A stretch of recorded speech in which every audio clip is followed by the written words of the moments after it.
बात आपकी सेहत की करते हैं और आपको दिखाते हैं कि शलभासन कैसे किया जाता है। तो सबसे पहला आसन जो हम शलभासन करेंगे।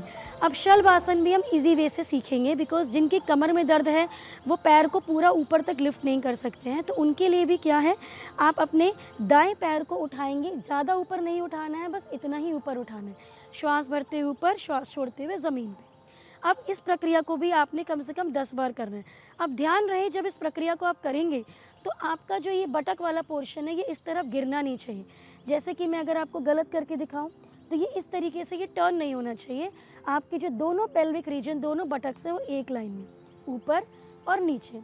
जितने में आपके बटक दोनों लाइन में रहे उतना ही पैर को ऊपर उठाना है, उसके आगे नहीं उठाना है। तो 10 बार एक पैर से करने के बाद अब हम दूसरे पैर से अभ्यास शुरू करेंगे। श्वास भरते हुए ऊपर, श्वास छोड़ते हुए नीचे। ये अभ्यास बहुत ही लाभकारी है। आपकी जो ये बटक की जो मसल्स होती है, जिनको साइटिका का दर्द रहता है, उनके लिए बहुत लाभकारी है। तो इसको 10 बार ऊपर, 10 बार नीचे। अब अगर आप इसमें कंफर्टेबल हो जाएं तो अब हम दोनों पैरों के साथ करेंगे।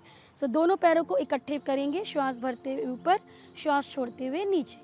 अब इसमें मैक्सिमम लोग जो गलती करते हैं, जब वो पैर उठाते हैं तो अपने घुटनों को ऐसे बेंड कर देते हैं। तो अगर आप घुटनों को बेंड करोगे तो आपकी जो मांसपेशियों पर खिंचाव आना चाहिए वो नहीं आता है।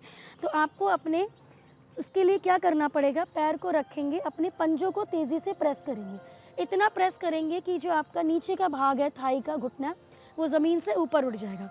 इसको करने के बाद अब आप दोनों पैरों को उठाएंगे ऊपर और नीचे। तो इससे आपका जो घुटना है वो बेंड नहीं होगा और जिस मांसपेशी पे स्ट्रेच आना चाहिए वो अच्छे से आएगा। इसको भी आपने 10 बार करना है। अगला अभ्यास है पेट का अभ्यास। तो उसके लिए हम पहले कमर के बल लेट जाएंगे।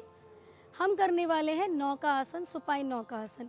अब जिनकी कमर में दर्द है वो अपने पैरों को ज़्यादा ऊपर नहीं उठा सकते हैं और ना ही उठाना है।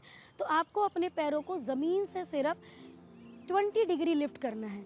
तो सबसे पहले अपने दाएं पैर को 20 डिग्री लिफ्ट करेंगे। अब यहीं पे ही आपको श्वास भरते हुए पैर को ऊपर उठाना है, श्वास छोड़ते हुए पैर को ज़मीन पे टच करना है। फिर श्वास भरते हुए ऊपर उसी पैर से करेंगे और फिर श्वास छोड़ते हुए नीचे।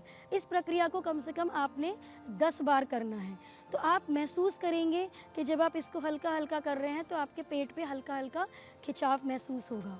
अब इसी को ही दाएं से 10 बार करने के बाद हम दूसरे पैर से भी करेंगे। श्वास भरते हुए ऊपर, श्वास छोड़ते हुए नीचे। ध्यान रहे, जिनको कमर का दर्द है वो पैर को इससे ज़्यादा ऊपर नहीं लेके जाएं, क्योंकि अगर वो इससे ऊपर लेके जाएंगे तो उनके कमर पे प्रेशर पड़ेगा। तो कमर पे किसी तरीके का प्रेशर आपको नहीं लेना है। अब अगर आपको इसमें आप सहज पूर्वक इस पर कर पा रहे हैं तो अब हमने क्या करना है, अपने अपर बॉडी को भी उठाना है। तो पैरों को नीचे रखना है, अपने अपर बॉडी को उठाएंगे सहजता पूर्वक, बस इतना उठाना है। श्वास भरते हुए, श्वास छोड़ते हुए नीचे।